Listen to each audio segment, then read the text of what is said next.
It's a little early again, like the past 2 weeks, but we've got our last London game of the year, and it's a pretty decent slate here for Sunday. Yeah, here we go. Week 6 NFL Sunday preview. Yeah!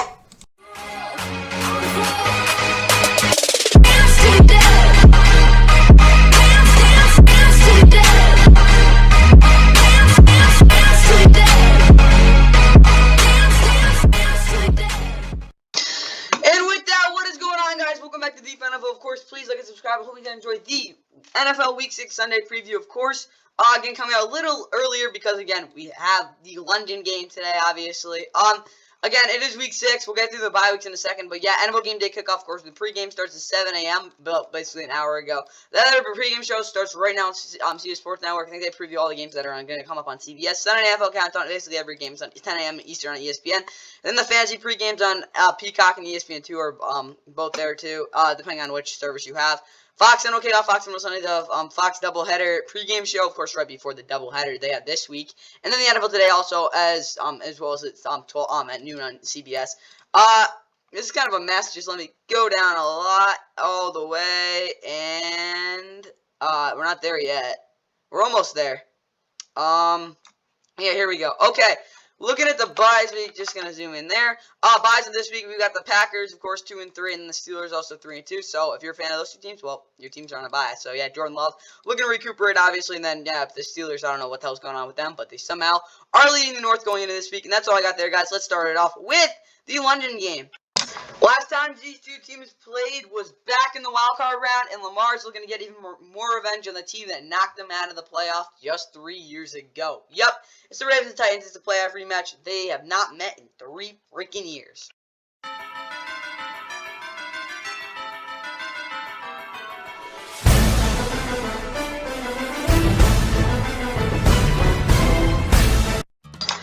Actually, it's more like 2 years, but let's just say it's 3 years. Yeah, it is the NFL Network London Game Special finale, last London game of the year. Of course, it being the Baltimore Ravens coming in at 3-2. Obviously, a really rough, bad, crappy loss to the Steelers last week. Of course, they only scored 10 points. Worst offensive performance I've seen from them in a while. Titans, on the other hand, they come in this one, of course, at 2-3. They've been up and down the whole season, but they are 2-0 after a loss, so I don't know what that tells you, but maybe they actually win this one, so yeah. The game again, 9:30, NFL Network, NFL Plus, your streaming service for this game. Again, the pregame already started, and then after that, there's Red Zone and Crap, so if you want to watch that and you have all that, well, that's really fun. You get to go right into it. Announcing this game as it was last week, I think, no, this is the wrong thing. Give me a sec. There we go. Okay, Rich Eisen, Kurt Warner, and Jamie Ertl are on the call like last week. West one, John Sadik and Derek Rackley are on the call. The weather at Tottenham Hotspur and going into Sunday and going at like, yeah, let's say 8 a.m. It's going to be 41 degrees. What the hell? I don't want to go into precipitation. I'm talking about temperature. Yeah, what the heck? Give me, this isn't British. Whatever. Yeah, it's going to be 84 by 80% humidity. It's probably like I don't know. It's not going to be too windy, and then, yeah, it's, again, this is in Celsius. Fahrenheit, there we go.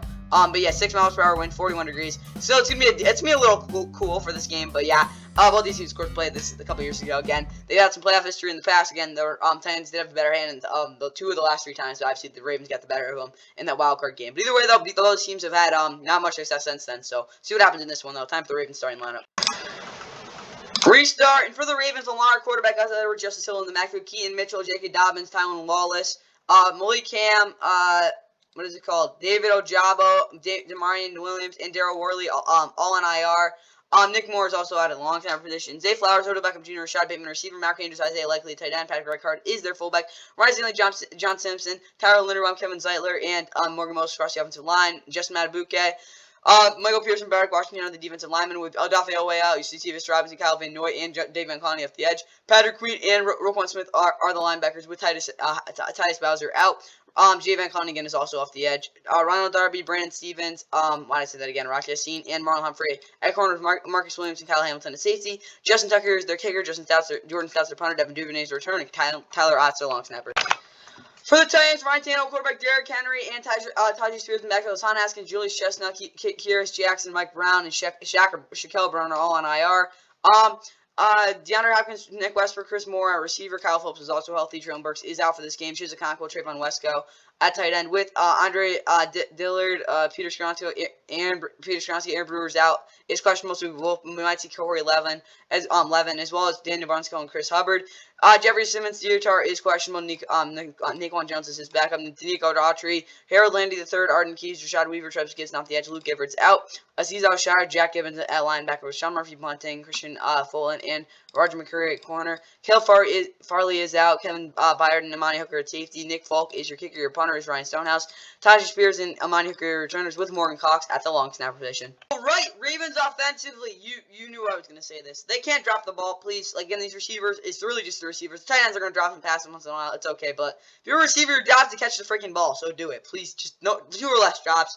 Lamar 3 plus total touchdowns. I don't care how he does it. I just think that, again, him getting in the end zone 3 times will give him a good chance to win. And Justice Hill, 15 plus touches without fumbling the ball. Please just don't drop it again. That was so bad. Defensively, though, no big plays on 50-50 balls. We're going to try to check some of those up. Don't let those go in the other team's hands. Don't let Derek take over. If he takes over like he's done twice against you guys, you're going to get crushed. Like, even if the game's close. And 3 plus sacks in the fourth quarter, I think, will also help ice this game if, again, it's close. Now let's look at the Titans. All right, for Tennessee, 30 plus touches for Derrick Henry. Yeah, give him the ball a lot more than you've been. Again, really the best you've looked is when you're giving him the football. Ryan Tannehill, 65+% completion percentage. Please be more accurate than you've been. And obviously, 25 plus points is really going to give them a good shot because this Ravens offense, I don't know if they can score that much because they didn't look like they could last week. Defensively, make Lamar run to the outside to get yards. You want him to go towards the sideline because once he gets up the middle and can just basically juke everyone out, he will kill you. Under 30 points allowed as well. Yeah, they're not going to have a shot if they give 30 points. And contain the crosses on third down as well because that's basically the Ravens' whole entire third down passing game. So stop that. Get a good chance to win. That's all I got for that. Now let's get to, oh god, this is going to be a slaughter fest. It's going to literally be like, I don't even know how to call this one. Like, again, a slaughterhouse is what this game's. The Panthers are basically going to a slaughterhouse. Holy crap. And with the Dolphins, of course, coming in at 4-1, they'll play the 0-5 Panthers. Yeah, this game's going to be really bad. Of course, the Panthers, when they were actually supposed to be good, of course, coming into this one back in 2021, I think, what were they, 5-6? They actually were supposed to, they were actually looking good with Cam Newton. They ended up losing 33-10, and Cam Newton completed, 9 of 20 passes, 2 picks, something really bad like that, 33-10. But, yeah, the Dolphins, again, they're getting really hot then, and they're a much better team than they were now. And obviously, the Panthers are a lot worse. I would not be surprised if it's a similar score, 33-10, which is just, that's really bad. Obviously, the Dolphins coming this one 4-1. Of a bounce back win against the Giants, where, again, they did turn over the ball 3 times. Devon A-Chain did get hurt, and he's now on IR. But, the Panthers, who are still the last winless team in the league, they're awful defensively. They can't really do anything because they're on the field the whole game, and obviously, that doesn't make sense, but you'll see when you watch them, obviously. And, offensively, they're just a mess. So, yeah, the Panthers are just not a very good situation for this game. Looking at the announcers, why is it so far down? Kevin Harlan, Trent Green, and Melanie Collins, because, again, it is going to be a blowout. Maybe they score 70 points again. Probably not, but we'll have to wait and see. Looking at it, it is in green. Again, most of the basically southeast Florida, for some reason, part of Alabama, and then basically North Carolina and South Carolina are getting this game. It is a B game, ironically. Again, the game's at 1 o'clock on CBS, NFL Plus, and Paramount Plus are your streaming services for this game, as well as NFL Sunday Ticket. So if you want to watch a blowout, this is the game to watch. For the Panthers, Bryce Young, quarterback, Miles Sanders is out, Chuba Hubbard and Rasheem Blackshear on the backfield. Anthony DJ Chark, Jonathan Mingo, receiver, Hayden Hurst, Ian Thomas is questionable. Tommy Tremble is also there with Giovanni Ricci out. Ikem Mukwano, Chandler Zavala is out. We'll see Cade Mays, Austin Corbett is still on the PUP list. And Brady Christensen, Shaq Thompson, Marcus Saint Sr., Henry Anderson, JC Horn, all on IR. Some of their best players, basically. Bradley Bozeman, Calvin Throckmorton, Taylor Ramon round out the offensive line. Defensively, Deshaun Williams, Shy Tuttle, Derek Brown is questionable. Probably Nick Thurman, maybe Brian Ray will start. I don't know if you freaking know there. Brian Burns is questionable. Uchurgos Matos, Amari Barno, and Justin Houston off the edge. Frankie Louvu and Charlie Wooten are the linebackers with Dante Jackson, Jeremy Shin, and CJ Henderson at corner. Both safeties are out. Xavier Woods and Von Bell. Jamie Robinson, Sam Franklin Jr. will probably start. Maybe we'll see Troy Hill there. Eddie Pinheiro is their kicker. Johnny Hecker is their punter. Shane Blackshear, Amir Smith, Marcelo their returner, and J.J. Jensen is their long snapper. Meanwhile, for the Dolphins, two-way quarterback Raheem Mostert, Chris Brooks in the backfield, Jeff Wilson Jr., River Craigcraft, Robert Jones, Teron Armstead, Zeke Vandenberg, all on IR. Tyreek Hill, Jalen Waddle, Cedric Wilson Jr. receiver, Eric Uzomonica is out. Jerome Smythe, Julian Hill at tight end, Alec Engel, the fullback is questionable, Kendall Lamb, Isaiah Wynn, Connor Williams is out, Liam Munker will probably start there, Robert Hunt and Austin Jackson are the other offensive linemen. Christian Wilkins, Raekwon Davis, and Zach Sealer are the defensive linemen. Jalen Phillips, questionable. Emmanuel Ogbah, Andrew Van Ginkel, Bradley Chubb off the edge, Jerome Baker, and David Long Jr., linebacker. What is it called? It's Davian Howard, Justin Bethel, Cater KL, and Cam Smith at corner. Nick Needham is out, as well as Javon Holland, Deshaun Elliott at safety. Jason Sanders is your kicker, Jake Bailey's your punter, Baxton Berrios is your returner, and Blake Ferguson's your long snapper. And looking at this Panthers offense, no turnovers in the first half. Yeah, they're not going to have a shot if they turn over the football just once. Like, they'll get down by 7. Let Bryce throw again. Like, they score points. So, yeah. And 20-plus points is the ball again. They have no shot. They don't. Like, there's no way this defense in the right mind is going to keep them under 20. Because no team has done that this year. And the only time that didn't was when the Bills played them. That was just a weird game. Either way, though, Panthers, 15-plus stops on the inside pistol sets against the run. They got to really do a good job at maintaining that. Because if they start giving up those runs, they can't stop anything. Don't give up Jalen or Tyreek any holes for for catch and run plays. Again, if they just have any of these types of plays get going, the Dolphins offense will just get rolling. And let Tua have time to get to his third read because he just, again, look at last week, he threw 2 picks off of it. Now let's look at the Dolphins. Alright, talking about the Dolphins, 30-plus points and don't sell it. I think if they score 30, they should be fine. But, yeah, again, you never know. Dolphins defense, commit to getting after Bryce early. Again, if they can just get consistent pressure, again, the Panthers offense won't do anything. Jump on the flats underneath. They love throwing those things underneath. And, yeah, just stop that, please. And no Miles Sanders long runs. Thank God he's not playing. Seahawks and Bengals, let's go. Again, it was supposed to be the national game. I don't know what the CBS is doing this week.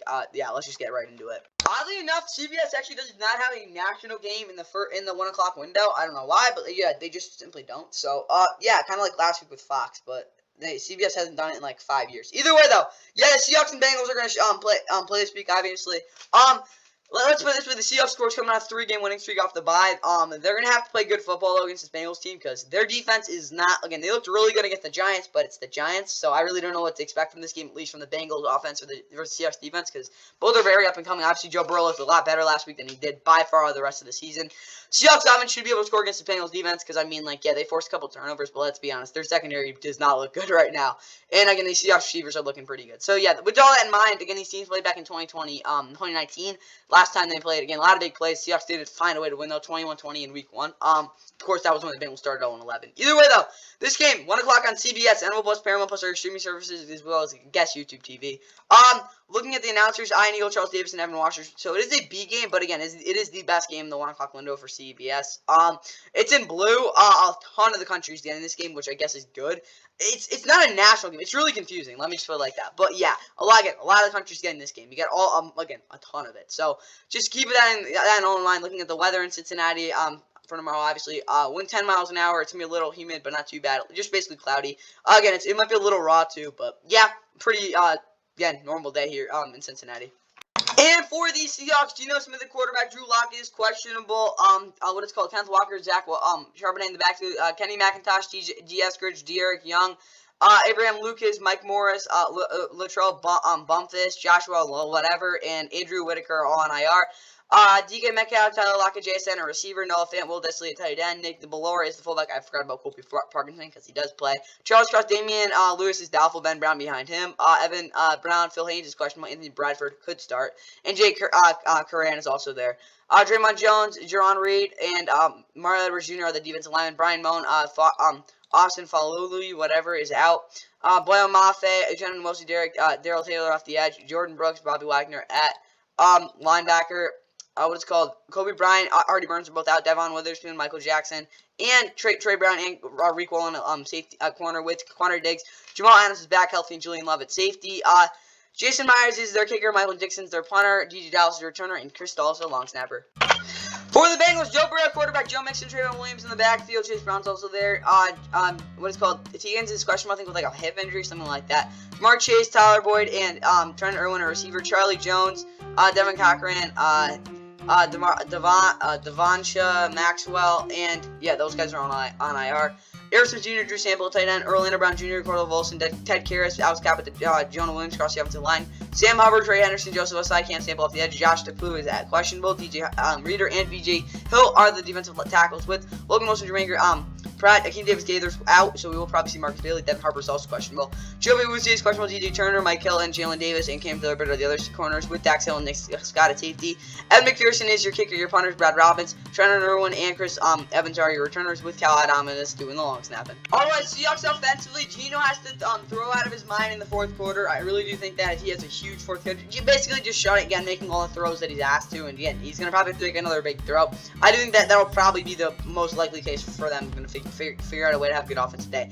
Tyler Lockett having 100 plus receiving yards. DK Metcalf 2 plus touchdowns. Probably the most unrealistic, but again, it's never easy to get 2 touchdowns a game.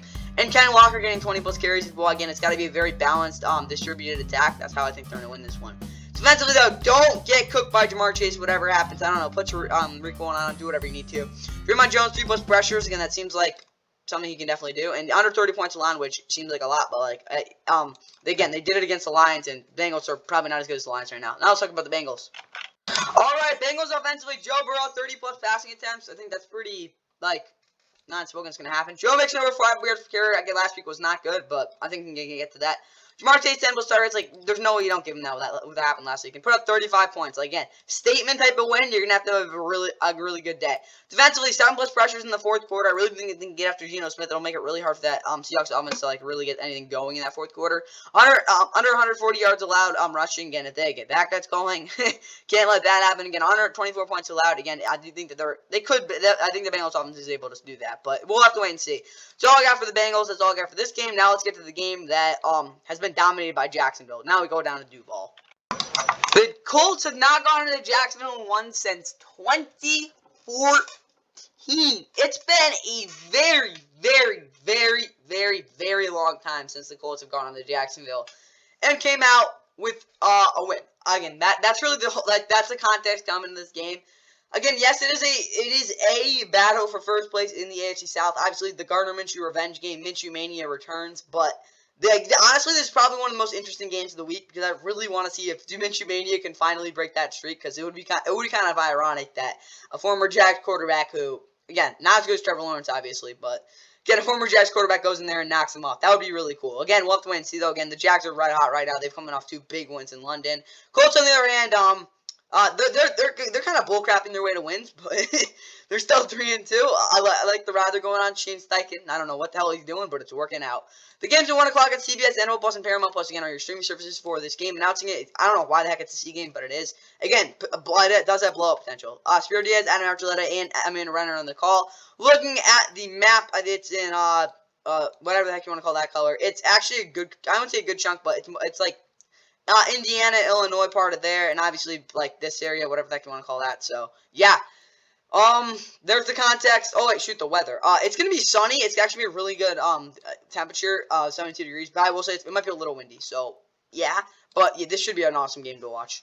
Alright, and for the Colts, Gardner Minshew quarterback, Sam Elliott is back with Anthony Richardson, Evan Hull, Danny Pinter, Jake Witt, Ashton Dolan, Gerard Avery, Titus Leo, Daniel Scott, and Dallas Flowers all on IR, Jonathan Taylor, Zach Moss in the backfield, Jonathan Taylor not getting the starting job, Michael Pittman Jr., Josh Downs, Zach Pierce, tight end, Drew Ogletree, and Kyle Granson, tight end, Molly Cox is questionable, but this offensive line, it is a little banged up, but they are back for sure. Brown Raymond, Quentin Nelson, Ryan Kelly is questionable, Wesley French is his backup, Will Fries, Braden Smith is out, but we will see Blake Freeland. Quiddy Pay, Samson Ebukam, Odi Igbo, Tyquan Lewis off the edge with DeForest Buckner, Grover Stewart. At defensive tackle, Shaq Leonard, Zaire Franklin, EJ Speed at linebacker. Kenny Moore is playing awesome, as well as Juju Brents and Gerald Baker Jr. Julian Blackman, Ronnie Thomas are the safeties, with Meke doing the kick-in, Rigoberto Sanchez booting those balls. Isaiah McKenzie and Luke Rhodes are the other guys in the special teams unit. For the Jags, Trevor Lawrence, quarterback, Travis Etienne Jr., Tank Bigsby in the backfield, Calvin Ridley, Christian Curry, Zay Jones is out. We'll probably see Tim Jones more likely, though. Jamal Agnew, receiver, Parker Washington, Jalen Moore, Leonard Taylor, Ventrell Miller, Devon Hamilton, and Gregory Jr. all on IR, as well as Cooper Hodges. I completely forgot about him. Evan Ingram, Luke Farrell, tight end, Cam Robinson, Locker Little is out. Tyler Shalley will start, as well as Luke Fortner. Brandon Scherf, Anton Harrison, Adam Gotsis, Lorenzo Fatakasi, Roy Robertson Harris are the defensive linemen. Josh Allen, Trevor Walker off the edge with voice of Luke Hunt, Devin Lloyd is questionable again. Chad Mama will probably start if he can't go. Tyson Campbell, Dwayne Smith's also out. Trey Herndon, Monteric Brown, and Darius Williams corner. Backup guys in Christian Roswell and Chris Clay Brooks will not be out there this one. Rayshon Jenkins, Anders Score, the safeties. Brandon McManus is your kicker. Your punter is Logan Cook. Logan Cook, Jamal Agnews, your returner, and Ross Madisic's your long snapper. Alright, Colts offensively, Gardner needs to get his revenge. This is honestly how I think they're going to win this game. He's got to have 300 plus yards, which is not going to be easy against the Jags secondary, but whoever knows. 3 plus touchdowns, again, it could happen, and a game-winning touchdown run, like just chucking the ball in the crowd and just going crazy. That's all honestly, that would be an awesome way for the Colts to snap this streak. Because again, their offense has been miserable here. I won't say miserable, but honestly, it has been miserable. Defensively, under 20 points allowed. That is probably the biggest point because again, this Colts offense, it's so predicated on the fact that they're able to run the football. So again, if the Colts defense is able to just basically maintain a lower score again, hold the Jags offense to field goals, that would be a big help. Keep Travis Etienne into the inside of the numbers again. He runs through the C gap or the B gap, it depends. And he just explodes and he just goes to the outside. Once he gets to that sideline, you're not gonna stop him. He's just too fast. That's how he's had his maybe 3 long touchdown runs this year. Don't let it happen again. And don't get cooked by Calvin Ridley on 12-yard curls. That's just kind of annoying. He's not. He could be your deep for sure, but honestly, he's better than losing on those curls every single time. Time for the Colts. Or Jags, my bad. And for the Jags, throw the ball to the flat to Evan Ingram. He will break tackles. It also really help with the efficiency. 8 starters for Calvin Ridley for obvious reasons. He's the best receiver on the field, the player on the field usually. And 50-yard plus play from Travis Etienne. Really either to get a spark going or to clinch the game. Jags defense, 15 plus pressure. I really think that's the most paramount. But Gardner Minshew is gonna dice you up if you let him throw. He's just gonna find the open guy every single time. So get pressure. 3 plus blitzes on 3rd down as well. Again, you could get a sack there and hit Zach Moss in the backfield again when he's on the field. Because if you don't, he will get to the outside and start making plays. And under 15 points allowed again, that won't be easy to do. But I do think if they have a game like that last week, they should be able to get it done. Now let's get to an NFC CBS game: Commanders and Falcons. Yeah, we got a battle between two teams that are definitely, I would say, again, the Falcons are a better spot than the Commanders, but yeah, both these teams are kind of in the middle right now. Obviously, the Commanders are in a really rough spot right now. Of course, they've lost 3 straight, accumulating in that blowout loss to the Bears last week. Really humiliating Thursday night loss. They've got a lot of work to do, but with that mini bye week, I think they will probably come out and play at least somewhat decent football against the Falcons, who, of course, are thrilled and probably foaming at the mouth because they're playing a defense that has just been completely god-awful the past 3 weeks. The only good news for the Commanders' defense is they played 2 good offenses, I guess. But, yeah, the Commanders are in a really bad spot. Falcons, again, on the other hand, Desmond Ridder played really well last week. Didn't he threw for like 300 yards, something like that. Obviously, he ran for the touchdown as well. Yeah, the Falcons are undefeated this year. They should be able to figure out a way to win this one, in my opinion, for sure. But we'll have to wait and see, obviously. Run game has not really looked that great since, I don't even know, week 2 maybe. But, again, these two teams played back, again, in Atlanta 2 years ago, and it was a freaking doozy. Commanders won 34-30 on the back of Taylor Heineke. He had a game-winning touchdown to J.D. McKissick. That was crazy. And yeah, Cordell Patterson also got a bomb from Matt Ryan in that one as well. So yeah, again, we'll see what happens in this one, but that's kind of the history there. Oh yeah, they played last year too. The Commanders won 19-13 with Taylor Heineke, again, the Falcons backup. So see what happens there. The game's at 1 o'clock on CBS, NO Plus, Paramount Plus are your streaming services for this game. Announcing it will be Andrew Catalon, Tiki Barber, Matt Ryan, and AJ Ross. So it is a B game. Covers media as Bill Ruskini and Steve Berlin, whatever heck that guy's name is. Looking at the map, it is in yellow, so we will get, again, part of the Southeast and then scattered up here in D.C. Kind of a mess there. But that's what I got for this game, though. Let's get right into the Commanders' starting lineup. And for the Commanders, Sam Howell, quarterback, Brian Robinson Jr., Antonio Gibson in the backfield, Terry McLaurin, John Dotson, Curtis Samuel, receiver, Dax Milne, Braden Daniels, F.A. Obata, Curtis Brooks, Filaire, Mathis David Bada, Shaka Toney, Troy Apke, Derek Forrest, Jeremy Reeves, all on IR. Logan Thomas, John Bates, tight end, Charles Leonard Jr., Shaq Charles, Nick Gates, Sam Cosme, and Andrew Wiley across the offensive line. Chase Young, Jason Williams, Casey Tu, Monty Sweat off the edge.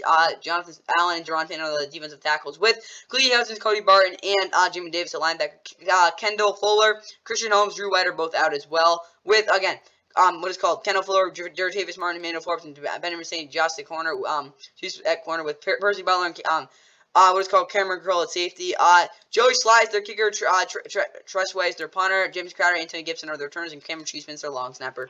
For the Falcons, Desmond Ridder, quarterback, Bijan, and Tyler Algier, and I will probably say Cordell Patterson will get a target in this game. Avery Williamson, Matt Hennessy, Ethan Greenidge, Josh Ali, Adekungbo Ogundenji, Troy Anderson, Kenmo Kwanawu are all on IR. Drake London, Matt Collins, and Luke? No, not Luke. Oh, my bad. Van Jefferson, a receiver. Oh, yeah, they just traded for him. Kyle Pitts, Giannis Smith, the tight end. Keith Smith is your fullback. Jake Matthews, Matthew Bergeron, Drew Dalman, Chris Lindstrom, Cale McCary. Typical offensive line pairings there. Calais Campbell, David Ojabo, Grady, Jared are your defensive linemen with Arnold Ibikidi, Bud Dupree, Lorenzo Carter at the edge, Caden Ellis, Nate Landman are your linebackers with AJ Terrell, Jeff Okuda, Trey Flowers at corner with Jesse Bates III, and Richie Grant manning the secondary. Young Oku is your kicker, Bradley Pinion is your punter, D'Alford, Cordell Patterson are your returners, and Liam McColl's the long snapper. Alright, this is kind of a mess, but Commanders offensively, 9 plus targets for Antonio Gibson. I really do think he'll have some really good matchup against these linebackers. They're just not really the most elusive, so yeah, get him the ball downfield. 20 plus touches for Bijan Robinson Jr. as well. Again, maybe not targets, but like catches. I don't even know deal with that. But yeah, get the ball to Brian Robinson Jr. as well. Again, he's the better, obviously, runner, but yeah, get him in the role in the receiving game too. And Sam Howell has to make something happen in the backfield. Like, again, it's going to be, you might get a little pressure, but Sam's going to be able to create a little more than he did last week. You can't just sit back there and basically try to make the easy throws every time because, I mean, that's the right thing to do. But whatever. It's not fun. Like, he's got to get back to what he was doing before because that's when this offense was really rolling. Defensively, under 20 points allowed. That's not going to be easy for them because they just haven't really done it all year, so we'll have to wait and see if they can do it. Under 25 minutes possession as well. Again, the Falcons on the field goal whole game, you're just not going to, the offense is not going to do anything. And get 4 plus sacks on third down as well. You got to get home. That's really been a thing that you've really struggled with the past 2 weeks, and that's really why you got absolutely spanked last week. Time for the Falcons. Alright, for Atlanta, 40 plus rushing attempts. Run the ball down their throat until they stop it, which they could it early, but we'll have to wait and see. Bijan Robinson, 2 plus touchdown of any sorts. Matt Collins, 5 plus targets. I really do think getting 50-50 balls against these corners will be a really good way for them to move the football. Desmond has to drop back at least 3 steps in the gun so that the tackles can cook using finesse drops again. Chase Young is going to basically just get swallowed whole every time if he keeps trying to use the same move, which I think he might adjust later in the game, but at least to start, yeah, Cale McCary is going to have fun there. But Jake Matthews, he's going to have some trouble with Milan to sweat one way or another, so, again, finesse drops just for Desmond, basically, just to work with his tackles. Defensively, jump on the quick slant. They're going to throw a lot of those. Make sure, again, maybe a pick six, something like that. Don't let Brian break tackles going downfield because that's when he gets really rolling. And press Antonio Gibson as well. Again, he's not going to make any plays if you basically just knock him off the line straight up. That's alright for this. Now let's get to the Saints and Texans. Oh god, this will be a game. I don't even know what to expect from this one, to be honest. Of course, New Orleans Saints head to Houston. Coming off a shutout, yes, 34-0 thumping of the Patriots in New England. Now they are 3-2, of course, with that with the bounce back. Offensively, they weren't exactly perfect, but they figured it out. Now they go up against the Texans team that are coming off a pretty disappointing loss, but then again, it was on a game-winning field goal. The Texans are heading in the right direction. The only question is, can they figure out a way to win at home again? Again, they did get blown out a couple last time they played the Colts here. Again, it's been a little bit of inconsistencies at home, but see what happens in this game. Again, the game's at 1 o'clock on Fox. Fox Sports app, and we'll post your streaming services for this game. Announcing it will be Chris Myers, Mark Schlereth, and Christina Pink, so it is a B game. Yeah, Chris Myers is filling in for what is called Adam Amin, who I think is filling in for someone else too. Kind of a mess there. Looking at the map, it is in green. Again, a good part of the country's getting this game because there really only are 3 games in the Fox's 1 o'clock window. So basically all the Southwest and South, whatever you want to call it. It's just a bunch of crap going there. These two teams get forced to play back when Drew Brees and Deshaun Watson, of course, were playing each other. Kind of a good coincidence there, but yeah.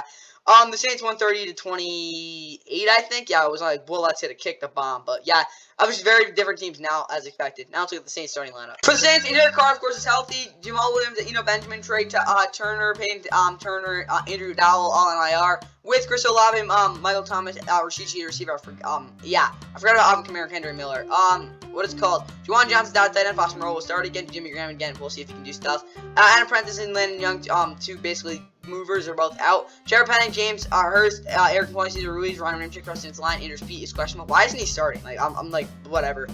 Cam Jordan, Carl Anderson, Isaiah Foskey off the edge with Nathan Shepard and Kalen Saunders at Stevens tackle. Pete Warner, Demar Davis, Zach Bond at linebacker. Paulson Adebo, Marshall Lattimore, Isaac Yadam, Monte Taylor at corner. Lonnie Johnson Jr. and JT Gray, both backup safeties, are out. Marcus May, Trent Hunter Matthew are the safeties with Blake Groupie doing the kicking. Lou Headley doing the punting. Of course, Rashichi is their returner, and Zach Wood is their long snapper. And for Houston, CJ Stroud at quarterback, Damian Pierce and Devin Singletary in the backfield, Nico Collins, Robert Woods, and Tank Dell both questionable. John Mechie the third, and Xavier Hutchinson are healthy though. Noah Brown, Jesse Matthews, Troy Harrison, Kendrick Green, Juice Scruggs, Killian Zaire, Hassan Ridgeway, Derek Stingley Jr. all on IR. Don Schultz and Tegan Quintariano are the tight ends. Andrew Beck is your fullback. Larry Tunsil, Josh Jones, And Charlie Heck is also out. Josh Jones, Jared Patterson, Jack Mason, Titus Howard across the offensive line. Will Anderson Jr., Jonathan Granger, who's off the edge with. Malik Collins, Sheldon Rankins, defensive tackle. Does Dylan Horn even have a sack yet? No, he's 5 tackles, okay. Christian Harris, questionable. Corey Littleton, a linebacker, as well as Tanner 202, and Blake Ashman, Shaq Griffin, Kadar Holman, Tavir Thomas, Steven Nelson at corner, Witchy Petrie, Jimmy Ward at safety, Kyrie Fairburn is your kicker, your punters, Cameron Johnson, Tank Dell, and Mike Boone are both basically there. I guess Tank Dell's questionable, obviously, and John Weeks is your long snapper. Alright, Saints offensively, 8+ third down conversions. I really do think if they're efficient on third down, they'll be able to move drives and make it hard for the Texans to really get some sort of rhythm going. 3+ first downs. First down runs from Alvin Kamara. Again, if he can just basically get a couple explosive plays, it'll really help out Derek Carr in that play action game. Of course, Michael Thomas, 7+ targets as well. He looked really good last week in those contested back shoulder throws. He's basically mastered at this point. And 0 sacks. A lot of this offensive line's got to play at a pretty good rate because, again, this secondary is aggressive one way or another. Defensively, 4+ run stuff on short yardage situations. You want to really make it hard for the Texans to run the ball on third down, get easy first downs per se. Keep Stroud to the underneath grab. You don't want him going deeper. If he does that, he'll probably still be able to make throws there. But yeah, it's gonna be hard for that offense if he can't throw deep. And don't get Dameon Pierce a big hole in the B gaps. He will take advantage of him. He did it a couple times last week. Obviously, didn't take advantage of much more, but we'll see what happens. Alright, Texans offensively, CJ can step up a little more to hit some of the in-breakers that he has open. Again, he just kind of throws them, but again, timing I won't say is a little off. It's just I think there's more yardage there. There's more yards there if he just steps up a little more. And 4+ yards per carry for Jimmy Pierce. Just please be somewhat better than you've been. And yeah, 3+ big plays at 20+ yards. Will, again, probably put him in a good situation there. Defensively, have Malik Collins play 3-tech on 100% of the snaps, which is something that he hasn't really done yet in his, this season, but Malik Collins has been downright unbelievable on some of his snaps this year. Just please put him there. With Sheldon Rankins playing 1-tech on the left of the linebackers to funnel the A-gap again. You really need Sheldon Rankins to be able to basically make his plays there in that A-gap. Because once he has to shift over to the B-gap, it gets really messy. Because, again, he just really doesn't have the agility. And he never really has. So, yeah, just please have him try to stop the A-gap again with Malik Collins being dangerous in that 3-tech position. And obviously 3+ sacks as well would give them, again, a good shot at putting that offense in a really bad situation. Of course, that being the Saints. Now let's get to, I won't say it's a tankable game just yet, but it's the Vikings and Bears. Alright, in the 1-4 Vikings make their annual trip to Chicago to face the 1-4 Bears. Yeah, this game's gonna suck. Of course, Justin Jefferson, the big news coming out that he is on IR. That's just not good. Yeah. The Bears' running game is in complete crap, too, so you will be seeing Justin Fields basically the whole entire game because they don't really have a running back right now. Which, again, is that performance still on IR? I think he is. Holy crap. This is a really bad game. But, the Vikings, obviously, they've lost, basically every game by 1 score. Again, all their games have been 1 score, so expect this one to be close. It's going to be ugly. Kirk Cousins is going to have to play a really clean game, though. Obviously, they lost by only 7 points last week. Not really, though. Whatever. Of course, these teams played last year in Chicago, and basically the Bears hit the number 1 pick. 29-13 win for the Vikings, obviously. When did they play? Oh, yeah, they played. Oh, they played in. Of course, they played in Minnesota. That was a really good game. 29-22 win for the Vikings, but that was honestly Justin Fields' best game of the season. Nevertheless, the Bears coming obviously off a 40-20 win, biggest win in a long time for them. Justin Fields obviously looked really good, but we'll see what happens in this one. The game's at 1 o'clock on Fox, NFL Plus, Fox, whatever your streaming service this game. Pretty much a must win for both these teams. Bears probably more or less than the Vikings. The Vikings have actually, honestly, they just get out to 1-5. I really don't care. They should start tanking. That's really the only reason this isn't a tankable. Looking at, no, where is it? Announcing this game is Brandon Garner and Robert Smith Janiel, so nevertheless, this is a C game. Who's in this game? Basically just the North Midwest and probably going to go into Montana for whatever reason. Yeah, you don't want to see this game. The weather in Chicago, it's going to be a little brutal, like really brutal. It's going to be a really windy, 60 miles per hour. Expect a lot of missed kicks. The wind shouldn't, it's not too cold, but with it being cloudy, I definitely wouldn't want to be here for this game. Honestly, it could be worse. But yeah, it's going to be a little chilly for this one. Again, not too bad, though. That's all I got there, guys. So time for the Vikings starting lineup. And for the Vikings, Kirk Cousins, quarterback, Jaron Hollis is back of Nick Mullins, Keenan Wangu, Jalen Naylor, Omenzo, whatever, Oda, JJ, James Lynch, and William Kanekaku are all on IR. Alex Madison, Cam Akers in the backfield, KJ Osborne, Jordan Addison, Brandon Powell, receiver. They signed N'Keal Harry. Holy crap. Malik Knowles is out. Chris Reed is also out. TJ Hawkinson, Josh Oliver, tight end. CJM is their fullback, Christian Darrisaw, Urza Cleveland, Garrett Bradbury, Ed Ingram, Brian across the offensive line, Dean Lowry, Harrison Phillips, Jonathan Ballard, the defensive lineman with Daniel Hunter, Mark Davenport, G.J. Warren, Pat Jones off the edge. Ivan Pace Jr., Jordan Hicks are the linebackers with Caleb Evans, Andrew Booth Jr., and Byron Murphy Jr. at corner. Cameron Bynum and Harrison Smith are the safeties. Greg Joseph is their kicker. Ryan Wright's their punter.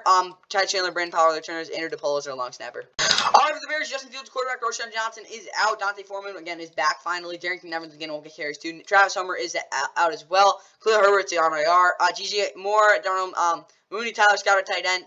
In a receiver. He's basically a tight end, though. Joe Reed, for especially you don't see Velus Jones Jr., he'll probably be in the game. Equanimous St. Brown, Braxton Jones, as well as Joe Reed, my bad. Doug Kramer, Khalid Kareem, Kyler Gordon all on IR. Cole Komet, Robert Hunt, the tight ends. Kyler Blasingham's your fullback. Larry Borum, Cody Barton, Lucas Patrick questionable. Dan Feeney is his backup. Nate Davis, Donald Renner, the other offensive lineman. Yannick Ngakoue, DeMarcus Walker, Dominic Robinson, Rasheem Green off the edge with Andrew Billings, Justin Jones, the defensive tackle. T.J. Edwards, Tremaine Edmonds, and Jack Sanborn are the linebackers. Jalen Johnson, Tyreek Stevenson, Greg Stroman Jr. at corner. Terrell Smith is out. Eddie Jackson's questionable. Elijah Hicks, Jaquan Brisker are the other safeties. Is there anything more on him? Or is he just, yeah. Oh, he's quite full. Well, we'll see if he plays. Kiro Santos is your kicker. Trenton Gill's your punter.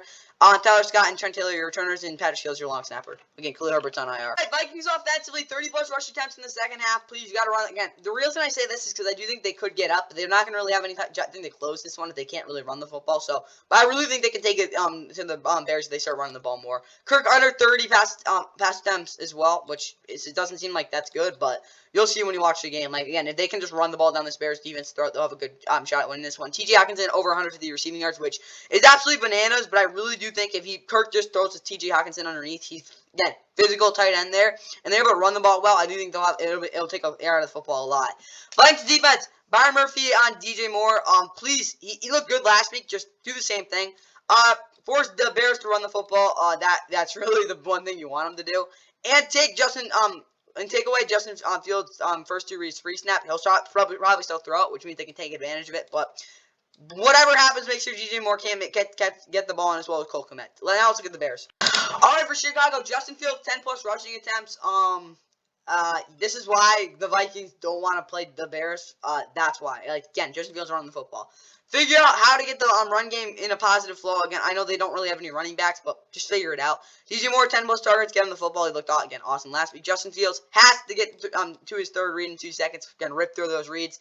Defensively, DeMarcus Walker, 4-plus pressures. I do think that's paramount. I do think if he can get at least some consistent hits on Kirk, that'll be a good job. Obviously, 9-plus stops, third down stops. Again, that's not going to be particularly easy, but again, they don't want the Vikings offense extending drives. And if Eddie Jackson plays, he has to force 3-plus incompletions because, again, once he gets into the game, this Bears defense gets on a really good flow, and that's how they start playing better football. Like, you saw it last year at least. So I got there. Time for the doubleheader game. This is like the only national game in the 1 o'clock window, and it sucks. If the Browns win this game, I would say that it's because Jerome Ford had a massive game because the 49ers are the best team in the league, and this game is just, look at the weather. Like, it's awful.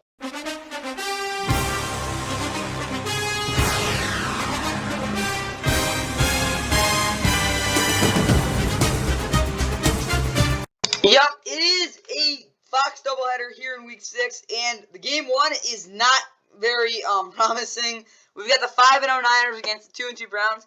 The good news, though, is that unlike back in 2019 when these two teams played last time, at least the expectations are a little dampered down a little for the Browns, obviously. 49ers coming into this thing at 5-0. They're the best team in the league. They really haven't had a game that's really been competitive throughout like the whole entire down to the wire. Well, kind of, but yeah, against the Rams. But yeah, literally they've basically steamrolled through everyone.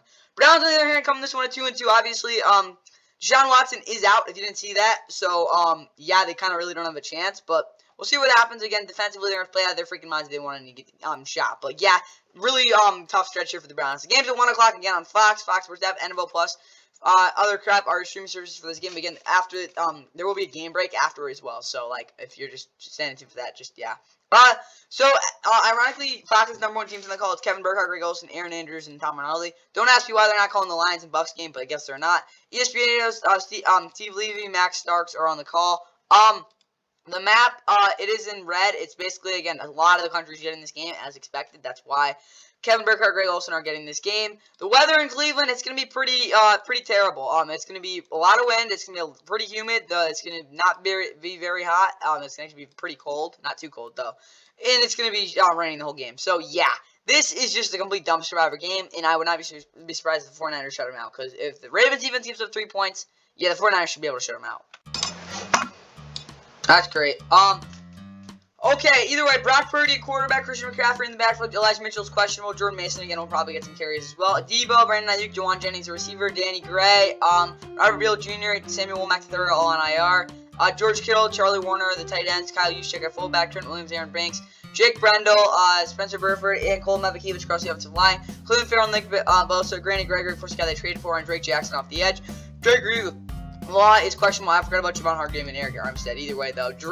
Winters could start. We'll probably see Demetrius Fenley and Flowers, though. Fred Warner and Oren Burks are the other linebackers. Travarius Ward, Isaiah Oliver, Avery Thomas, and Diamador Lenore with the corners, with Tayshon Gibson Sr. and Tulino Fung at safety. Jake Moody is their kicker. Their punter is Mitch Wisnowski. Ray McLeod is the returner, and Tabor Peppers are long snapper. Oh, yeah, and Darrell Letter Jr. is also out. All right, for Cleveland, Deshaun Watson is out of quarterback. P.J. Walker, Dennis is backup. Jerome Ford, Kareem Hunt in the backfield. Nick Chubb, Jakeem Grant Sr., Dawson Deing, Jack Conklin, Jordan Konizulika, whatever, and Thomas Graham Jr. all on IR. I will say Deshaun Watson should be back in Week 7, though. Mark Cooper, Elijah Moore, and Donovan Jones, the receiver. Cedric Tillman's out, as well as Michael Woods. David Njoku's questionable tight end. Jordan Akins is backup. Jedrick Wills, Joel Bitonio is out. Michael Dunn is behind him. Ethan Poke at the starting center is also questionable. Nick Harris, my start. Drew Forbes is also out. Wyatt Teller and DeJuan Jones, thank God, are healthy, though. Speaking of that, my bad. What's called Myles Garrett, Dalvin Tomlinson, Jordan Elliott, Zadarius Smith, Alex Wright, Obo Okoronkwo off the edge with JOK, Anthony Walker Jr., and Sione Takitaki at linebacker, Denzel Ward, Martin Emerson Jr., Greg Newsome the second at corner with Juwan Thornell and Grant Delpit at safety. Dustin Hopkins is your kicker, Corey Borges is your punter, Pierre Strong Jr., Don Jones are your returners, and Charlie Hewlett is your long snapper. Blech. In regards to the Niners offensively, I think they should run 30-plus plays in motion with either Brandon or Debo. I really just, so they, with the spacing issues, again, it's going to be hard for Brock Purdy to really be able to throw the ball on third down because, well, it's going to be showering, and if you didn't see, like, Brock Purdy doesn't really play that well in the rain, at least back in college, so we'll see what happens there. 5-plus touchdowns, which seems kind of outrageous, but I do think the run game can get that, and a big run game, a big run to open the gate, whether it's from CSC, George Mason, Tyron Davis Price, or even Deebo Samuel.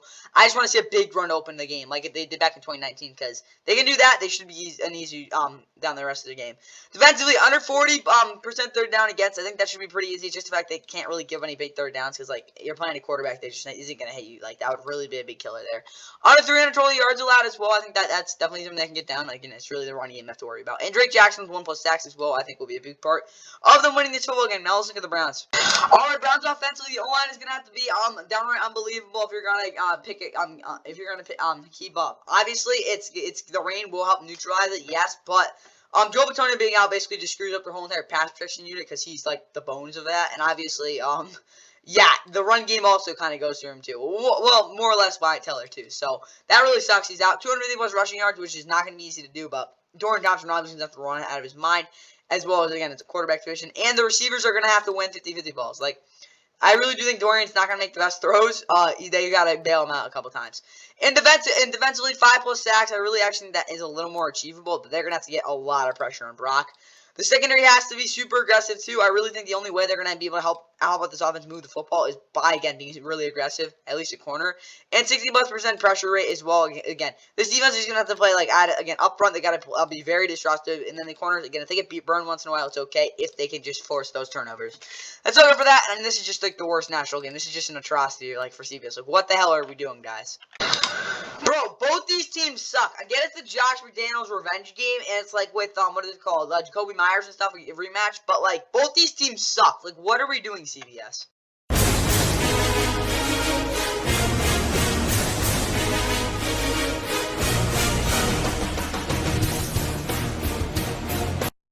Yeah, and it is the NFL on CBS here in Week 6, and it's our first regional game since, yes, I do remember this, Week 5 of 2019. That was the last time that the CBS had a national regional game. Whatever. The Patriots, of course, coming in at 1-4. They suck. Their offense is like as bad as you can get. They're miserable. They might get shut out again, to be honest. The Raiders, on the other hand, of course, coming in this one at 2-3. Big bounce back one against the Packers, in which they forced 3 interceptions off Jordan Love, who somehow is still probably better than Mac Jones.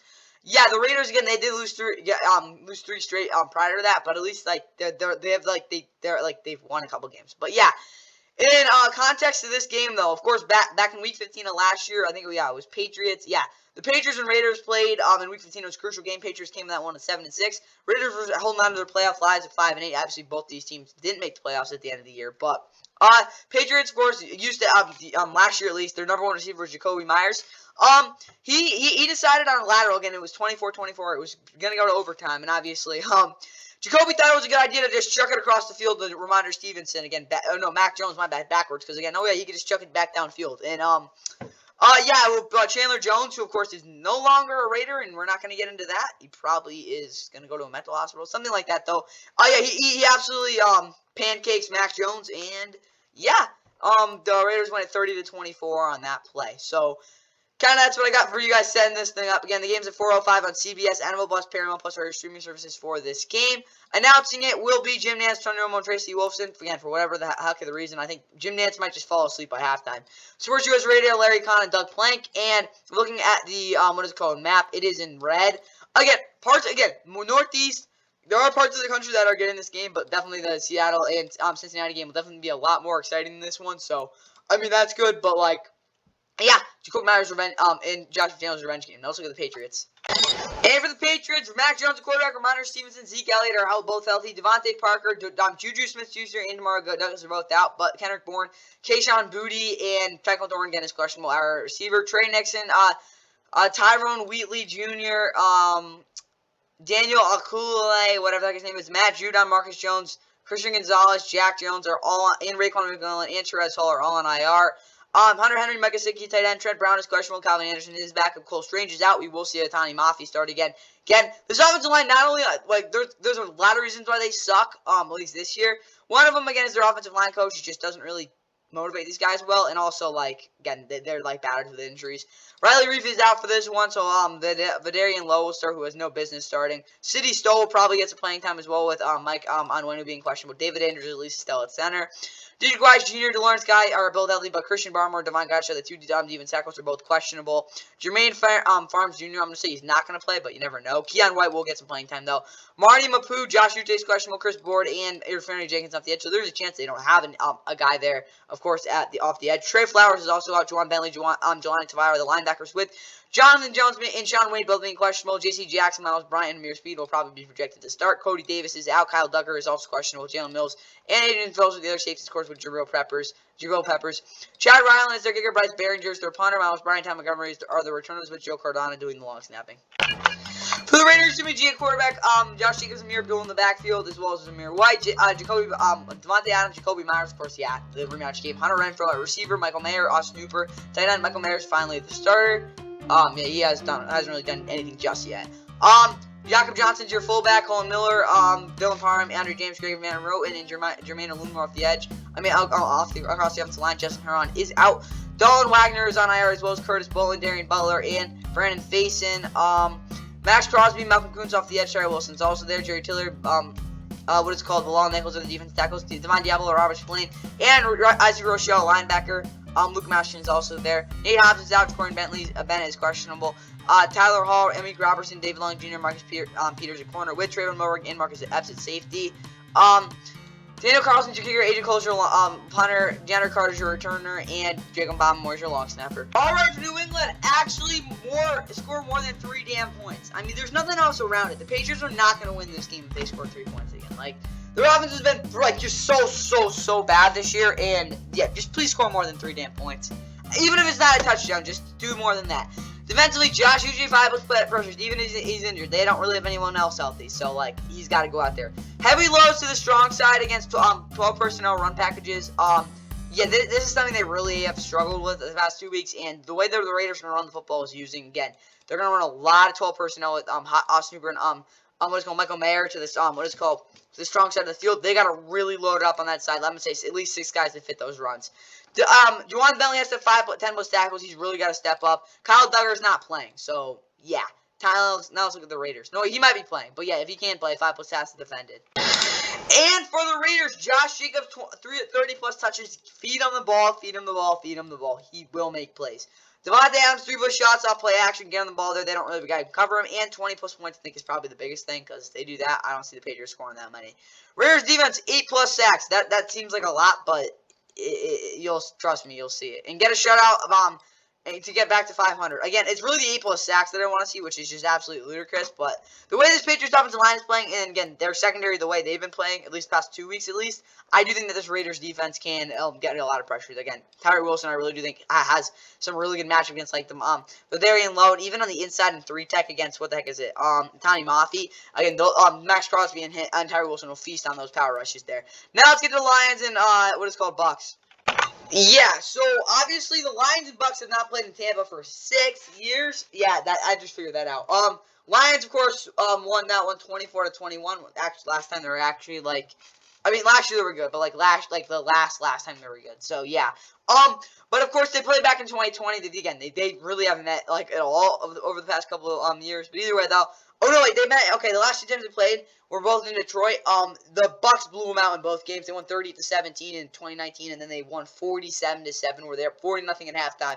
Tom Brady probably could have threw 10 touchdowns. They could have won like 80-0 against the Lions. That was a really bad game. And if you didn't know, Jamal Agnew had the only punt return touchdown that game. So yeah, but again, I would say the Titans have completely flipped because the Bucs do have a shot at winning this game. Of course, they're surprisingly coming in this one at 3-1. But this will really be a measuring stick game because if they pull off an upset here, I do think they have a very good shot at winning the AFC South. Well, maybe not a very good shot. They have a pretty good shot at winning the NFC South, at least out of all the teams. Because yeah, they only have that half game, at least at this point. But again, being at 4-1 is a really good position for them. Lions are there, of course, coming in this one at 4-1. They won 3 in a row. Again, they took care of business against the Panthers last week. They're looking legit. Of course, they have a 2-game lead in the North. We'll see what happens again in this one. The game's at 4:25 on Fox. Fox Sports App, NO Plus your streaming services for this game. Oh wait, never mind. Jared Goff played in Tampa back in 2020. He beat them 27-24. Just gonna keep that in mind too. So, looking at the announcers for this game, you've got Adam E. Darrell Johnson and Pam Oliver. So it is their number 2 team. But again, with Joe Davis doing the MLB crap right after this game, ironically. So stay tuned for the ALCS after this thing on Fox as well. So I just wanted to put that out there. Looking at it, it is in blue. It's all of the South here, and then like this crap. Oh yeah, a good amount of countries getting this game. Like again, it's like the B out of the 2 out of the second out of the third games. Of course, here in the late window. It's gonna be pretty nice, 78 degrees. It's gonna be sunny too. 14-mile-per-hour wind, so that could affect the kickers. But outside of that, I mean, that's what I got for this game, guys. Now let's look at the Lions starting lineup. Again, both these teams are first place in their divisions, at least right now. For the Lions, Jared Goff, quarterback, Teddy Bridgewater's his backup, Hendon Hooker, Jameer Gibbs are both out, as well as James Mitchell, the tight end. Nate Sudfeld, Matt Nelson, what is it called? Josh Pascal, James Houston, C.J. Gardner-Johnson, Emmanuel Mosley, all in IR. What is it called? Dave Montgomery in the backfield, as well as Craig Reynolds. Alvin St. Brown, Josh Reynolds, Jameson Williams, receiver. Sam Laporta is questionable. Brock Wright is going to probably start there. If Sam Laporta can't go, Jason Cabinda is on IR, as well as Taylor Decker. Jonah Jackson's out. Colby Sourstow is behind him. Frank Lagnall, Haba Vita, and Peninsula are across the offensive lines. Aiden Hutchinson, Charles Harris, John Kaminsky, Romeo Cora off the edge. Lee McNeil, Benito Jones are at defensive tackle. Jack Campbell, Alexander Deloney, Derek Barnes are at linebacker. Cameron Stein, Stephen Gilmore, Jerry Jacobs, Chase Lucas at corner, Khalil Dorsey's questionable, Brandon Branch is out, Tracy Walker, and Kirby Joseph are what is called the safety. Riley Patterson's their kicker, Jack Fox is their punter, Craig Reynolds, and Khalif Raymond are their returner, Scott Daly's their long snapper. And for Tampa, Baker, quarterback Rashad White, and Keyshawn Vaughn in the backfield, Chase Edmonds, Russell Gates, Ryan Jansen, all in IR, as well as Mike Evans, Chris Godwin, Trey Palmer, receiver, Kate Otten, Kogi, tight end, Tristan Wirfs, Matt Filer, Robert Hainsey, Cody Mouch, Luke Gedeke across the line, Kalijah Cansey, my bad. Vita Vea, Logan Hall across the defensive line, which, what is called, Shaq Bear being questionable, and Anthony Nelson being doubtful. You definitely see Yaya Diaby and Joseph Tryon off the edge. Devin White, Levante David are both at linebacker with Jamel Dean, Christian Eisen, Zion McCollum, Carlton Davis at corner, with Anthony Winfield Jr. and Ryan Neal at safety. Chase McLaughlin's your kicker, Jake Martin is your punter, Devin Tompkins your returner, and Zach Tryon is your long snapper. Alright, for Detroit offensively, I think Jared Goff does need to throw for 250+ yards in this game just to help out the run game. David Montgomery and Jameer Gibbs 50+ total touches. Well, I guess David Montgomery's going to have a lot of touches, but basically just for the backs. Jameson Williams 4+ targets. Again, this seems like a low number, but they targeted him like twice last week, so I really don't know what to expect. And 30+ points. Again, when they score 30 points, they're going to win football games. Again, outside of the one game they had against the Seahawks. Defensively, Jack Campbell's 65 under sub 65 rating against. He's been such a good tackler this year, but the only thing that's been holding him back is the fact that he has done absolutely nothing in coverage. It's not a bad thing because like it's not like he's like getting exposed or anything, but I do think he needs to be a little more impactful there. Less than 10% missed tackle rate against. They had some bad plays last week. I'm like, just make the tackle there. They can do that and prevent the Bucs from making tackles. They should be good. And play outside of the leverage in the red zone. They do not want to get beat in the outside there. Versus how Trey Palmer had that touchdown last week, and that's really how Baker gets away with a lot of the throws that he misreads over the middle. He's gonna want to throw the outside. Now let's look at the Bucs. All right, Bucs offensively, Buddha has to Baker has to toss the Lions secondary into an oven at 800 degrees. Yeah. Because I really do think if it's a Baker coming out party, I think they have actually a really good chance to win it. Baker, again, has a massive game. 4 plus total touchdowns is probably the most unrealistic thing, but again, he could probably have 70 plus percent completion percentage. 3 plus yards is also a probable, not probable, but it could happen because this Lions defense is banged up. And speaking of this defense, though, no big plays. Please, for God, make them hold the field every time. Lonnie Davis, 15 plus plays. Again, 15 plus tackles. He just got to be involved the whole game. And as well, Carlton Davis, 8 plus pass defenders / tackles. Again, those are the 2 best defenders, at least at this point this season. Those 2 guys got to make sure they make those plays. The safeties are behind them. They don't have much to worry about. Now let's get to the Cardinals and Rams. This could have been a tank ball if, again, the Cardinals just weren't playing, again, good football for their standards, and the Rams, well, they're the Rams. Cardinals do take their annual trip to Los Angeles, in which they've actually beaten the Rams pretty good the last 2 times they played them. Of course, back in 2021, in the matchup of 3-0 teams, they absolutely murdered the Rams. They won 37-20. I just basically remember AJ Green catching a bomb for a touchdown, and Chase Edmonds running on like a 3rd and 20 for a first down on like a 50-yard play. It was really bad. But then last year, obviously, without Matt Stafford, and then honestly, I didn't care that they lost that game. They obviously did not play well. They're down basically 27-10 out. Again, the final score was 27-17, but it was worse than that. James Conner had, I think, 3 touchdowns, or was it 2? Sorry about that. He had 2 or 3. He had 2 touchdowns. Yeah, he had 2. But yeah, that's all I really remember. Oh yeah, but the worst thing about it was that Cooper Kupp got hurt, so he might be a little have some sort of feelings here. The Cardinals actually have done a good job stopping Cooper Kupp in the past too. So yeah, I'm gonna say this straight up. I wouldn't be surprised if the Rams lose this game, which they should win it, but again, they've gotten handled by the Cardinals the last 2 times they played here at home. So don't really know what to expect. Obviously, this year though, Cardinals again, they're one of the least talented teams in the league, but they beat the Cowboys, and again, last week was a little rough, but they played good football for their standards, obviously, and they're playing hard for their head coach, which is what we want to see at this point with the Cardinals. Rams, on the other hand, really tough loss last week. Again, they disappeared in the second half. Matt Stafford is looking for definitely a bounce back game, and looking for a complete performance. They want to honestly, I wouldn't be surprised if the Rams played the football they should play, then they actually just go out there and just pour it on in the second half. We don't it probably won't happen, but if it does, yeah, because the Rams have not played a complete game the whole season. Well, maybe week 1 they did, but even then they probably didn't. Either way, yeah, the Cardinals, I would not be surprised if they came in here and I won't say manhandle, but beat the Rams again, because they've done it the last 2 times here. The game's at 4:25 on Fox for Depth, NFL Plus, your streaming services for this game. Looking at the announcers, Kenny Albert, Jonathan Miller, Shannon Spake. Ironically, they called the game last year here, and again, looking at it, it's in green, so it's yeah, this area, for whatever reason, and then, SoCal and also, Arizona. Yeah, no one wants to watch this game for good reason. And for the Cardinals, Josh Dobbs, quarterback, Kyler Murray is still out. Isaac Higgins is questionable, as well as Dennis Daly at the offensive line position. He's a backup, whatever. Pat Elflein, John Gaines, LJ Collier, Maji Sanders, Carlos Watkins, Rashad Fenn, Buda Baker, Kyler McDaniel are all on IR. What is it called? Keontae Ingram, Amari DeMarcado are in the backfield. Tony Jones Jr. got picked up by them as well, and they have Damian Williams. They got a bunch of ragtag running backs, which I guess works out. And as well, James Conner's on IR. Marquise Brown is questionable. Zach Pascal will get some playing time, as well as Greg George. Michael Wilson and Rondo Moore. Zach Ertz and Trey McBride at tight end.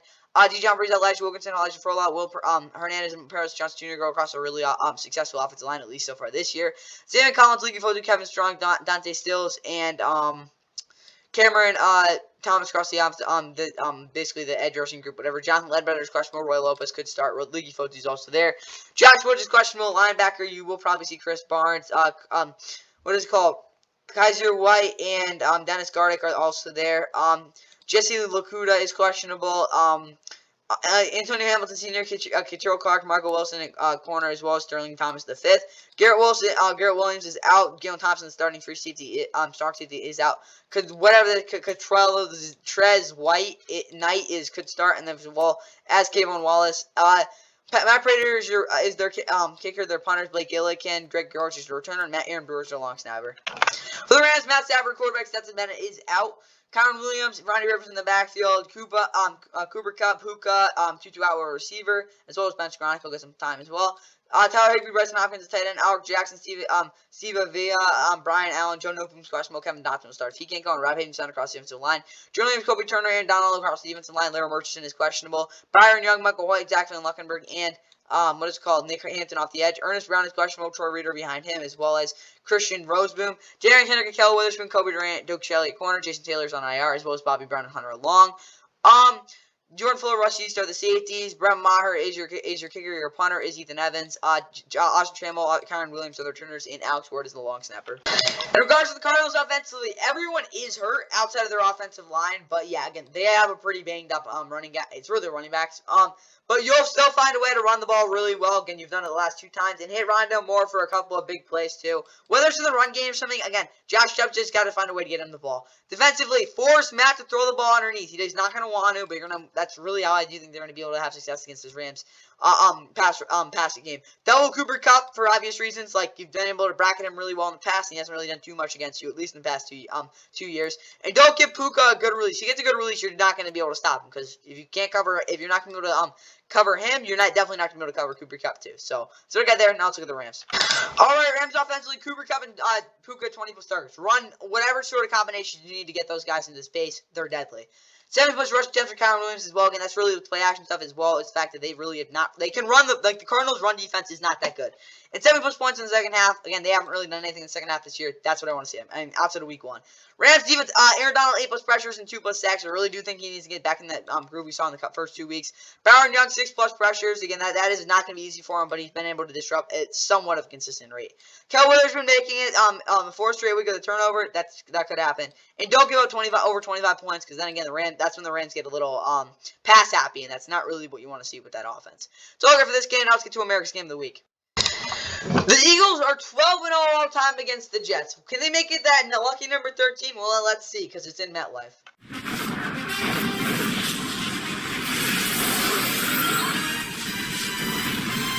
Yeah, it's America's Game of the Week. Of course, this was supposed to be Aaron Rodgers going in the year, but it's not. Jalen Hurts, the 5-0 Eagles, are looking to not choke away a game. Again, they should have won against the Jets team, of course, led by Zach Wilson, and the defense that is really on the upswing. But obviously, they got some injuries, which is not good. And again, the Jets are 2-3. If they figure out a way to win this game, you might need to keep them a little on the brighter side. Again, they barely beat the Broncos last week, but they did again figure it out. This game's at 4:25 on Fox. Fox Sports NFL Plus are your streaming services for this game. Even though it is America's Game of the Week, which I don't know how it is, but it is. Kevin Kluger, Mark Sanchez, and Laura Oakman are on the call. I don't know. I'm very confused with this group because they've called national games, they've called terrible games, and they've also called Rams games, which I'm good with. But yeah, they find their way here into the America's Game of the Week slot, so that's kind of cool. Chris Carriano and Baldinger, they think it's Brian Baldinger, but whatever. Yeah, again, I really like this announcing group. Honestly, it's probably my favorite, to be honest, because I love it. Again, maybe outside of Kevin Harley, he's called a Rams team, that would be awesome. But yeah, Kevin Kugler, Mark Sanchez, Laura Oakman, they're my favorite announcing crew when they call the Rams game. So we'll see what they can do this national window. But and this actual game, again, so much of the country is getting this game. And looking at the weather in East Rutherford, it's going to be a little windy, a little humid, but it shouldn't be anything crazy. Again, pretty mild temperatures. It's going to be a pretty decent day here.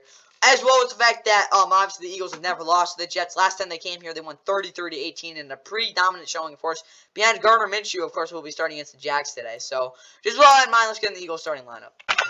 For Philly, Jalen Hurts, Marcus Mariota's backup, DeAndre Swift, Kenneth Campbell, Boston Scott, Rashad Penny in the backfield, AJ Brown, Devontae Smith, Zacchaeus, a receiver, as well as Brayton Covey, Devin Allen. Those 2 guys are pretty fast. Quez Watkins, Ryder Johnson, Cam Jurgens, Sean Bradley, Avonte Maddox, Justin Evans, all on IR. Dallas Goddard, Jack Stoll, tight end, Jordan Mailata, Lynn Dickerson, Jason Kelsey, Sua Tapua, Opeta, whatever.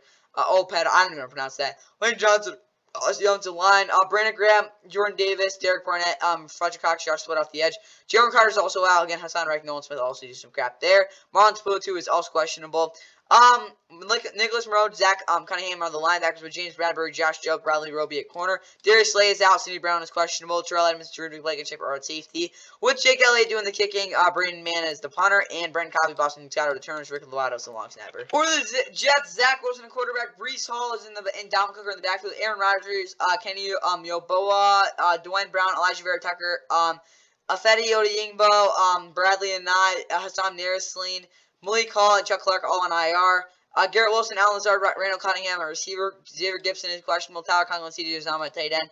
Nick Bowden is questionable. Mekhi Becton, Laken Tomlinson. Connor McGovern, Joe Tippmann, Max Mitchell across the offensive line. John Franklin Myers, Jermaine Johnson, Carl Lawson, and Bryce Hoffman, maybe Will McDonald the fourth off the edge. Quentin Jefferson and Quentin Williams for the defensive tackles. Jalen Sherman, C.J. Mosley, and Quincy Williams, who's playing fantastically this season, are the linebackers with Sauce Gardner and DJ Reed starting, and Brandon Echols. 3 of the 4 starting corners are all out, but we will definitely see Bryce Hall and Michael Carter. Ashton Davis or Aiden Abrams might even have to boot out the corner. We'll probably see Craig James, though. Jarek Bernard, Carl Fisher is also out with Jordan Whitehead and Tony Adams at safety. Greg Sirline is your kicker. Your punter is Thomas Morstead. McCall Hardman Jr. might have to do the returning, and Thomas Hennessy is your long snapper. All right, the Eagles offensively, Jalen Hurts, 300 plus passing yards. I do think is a big part of this football game. Again, if he can get the ball moving through the air, this Jets sec, again, and he should be able to, because, like, again, you're playing a banged up cornerback room. 30 plus points as well. I do think if those two, again, Jalen can just dice up the secondary, and 30 plus, if they can score 30 plus, I do think they'll have a very good shot at, again, blowing the doors off the Jets. DeAndre Swift, 5 plus yards per carry. Again, that might not be as easy, but I do think the fact that, again, they can run it outside of Quincy Williams and make that, make CJ Mosley tackle in space. They should be good. And, you don't have to worry about Sauce. Yeah. Defensively, blitz Zach Wilson, to hell and back. Again, you saw what happened when they did it back in 2021. They won the game. And have, James and, Darius Slay play super aggressive. Basically just James Bradbury. He can just basically step on every single under we need throughout. You know they're not going to throw you deep at all. And now let's look at the Jets. Jets offensively, Garrett Wilson winning the 50-50 balls. Again, if it's against James Bradbury, he might not win all of them, but again, Garrett Wilson will get some chances. He's got to capitalize on them. Zach Wilson needs to step up big time. He's got to make the throws he's asked to. Again, if he can just make those throws, the offense might have a shot. And run the ball a lot so the Eagles don't have the ball for 60 minutes. I mean, I don't even care if it's not a good running game. Just run the ball. Defensively, show up because there's really nothing to lose considering you guys have never beat the Eagles. Yeah, if you guys just play a really good football game, Eagles Jets defense, I mean, you could win. I don't know. Like, yeah. This again, Fox's doubleheader this week is so effed up. Now let's look at the Sunday Night Football, which is going to be a complete slaughtering. This is so bad. Tyrod Taylor revenge game. Bills might win 40-0.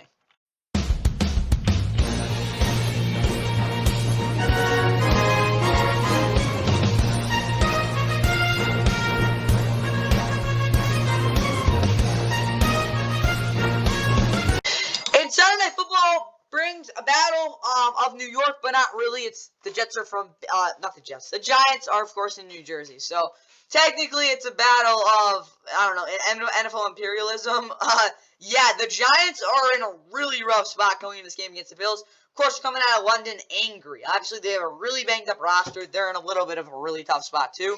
Giants, obviously, without Daniel Jones. I don't know what's going on with Saquon, though, so maybe he plays. But yeah, it's Tyrod Taylor revenge game. Maybe, honestly, there could be some Houdini crap here. But yeah, Tyrod Taylor's going to have to throw the ball out of his mind. He's going to have to run the ball, too. It's going to have to be the Tyrod Taylor show for the Giants. Defensively, I mean, they're going to probably force a turnover or two, but they'll also give up a couple big plays. Bills, on the other hand, I mean, this is a game they should absolutely win. The running game should dominate. The passing game with Josh Allen should at least go for 300 yards. Like, come on, bro. And the defense should be able to just manhandle that offensive line. The game's at 8:20 on NBC because again it is Sunday Night Football. I mean, you can watch this thing on basically anything. Again, Peacock is the main streaming services as well. NBC Sports app, NFL Plus as well. You can stream this thing on. Again, the Sunday Night Final on Peacock is also after the game. Announcing it will be Mike Tirico, Chris Collinsworth, and Melissa Stark, Westerborn, Ryan Radijik, and Ross Tucker. Looking at the weather in Buffalo, though, it could shower. We'll have to wait and see, though. A good amount of wind. It might be a little humid, and it's not going to be very warm. So, yeah. Good weather for you guys, Giants. Yeah, this is a rough one. First, like I said, Daniel Jones is out with that neck injury. Tyrod Taylor's his backup. Tommy DeVito, we might even see if this game gets out of hand. Saquon is questionable. Is there anything new on him? Still nothing. Play, please. Matt Breida in the back with Gary Brightwell's questionable. Eric Gray's also there. Darius Slade, Ronald Robinson, Isaiah Hodgins, Jalen Hyatt, maybe even a receiver. Bryce Ford, a Wheaton. J.C. Hassenauer, Gerard Davis, Izzy Ojulari on IR. Darren Waller's questionable tight end. Danny Bellinger is behind him. Tommy Sweeney is out as well as Matt Pert. And Andrew Thomas, again, like he hasn't played basically all year. Shane Lemieux's questionable. Evan Neal's also questionable. John Michael Schmitz is also out. Mark Lewinsky and Mark McKeon at least are healthy. Jalen Mayfield, of course, another guy here. Ben Bredesen could start at center.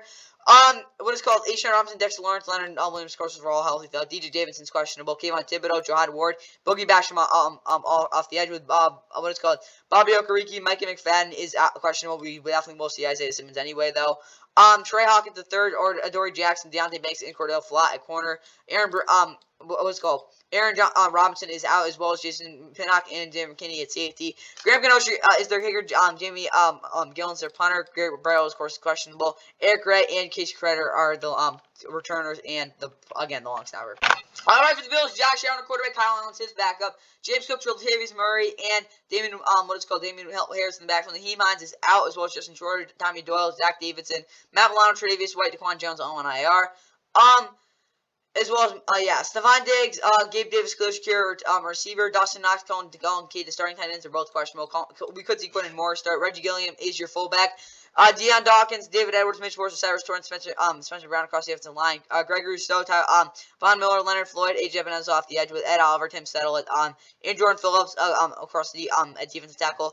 Tyrell Dodson, Terrell Bernard, AJ Klein at linebacker with Teron Johnson, Christian Benford, and Kyrie Hill, my corner. Dane Jackson is questionable. For Jordan Poyer and Micah Hyde are the safeties. Tyler Bass is your kicker. Sam Martin, your punter. Deontay Hart is your turner. And Reed Ferguson, your long snapper. All right, for the Giants offensively, Tyrod revenge game if Saquon shows up and runs for 250 yards. That's, of course, the asterisk. 2+ touchdowns to Tyrod and 0 turnovers.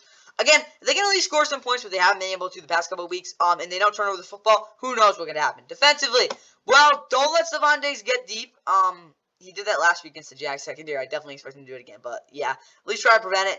And makes Josh step up and throw to get open threats. Again, more than for the receivers. Josh Allen isn't looking for a first down when he scrambles. He's looking for a touchdown. So that's what you want to. That's what you want to make him do. If he starts running around and actually running the football, you got more than a problem to deal with. And contain James Cook in the B gap. Again, he gets really good running lanes there. Don't let him get those. Time for the Bills. And wrapping up the NFL Week 6 Sunday preview, of course, so I can get you out to the games. Obviously, more the London game. But, yeah, the Bills offense scored 20-plus points in the first half. That's just kind of, low-key, expected. Get out to a lead and don't blow it.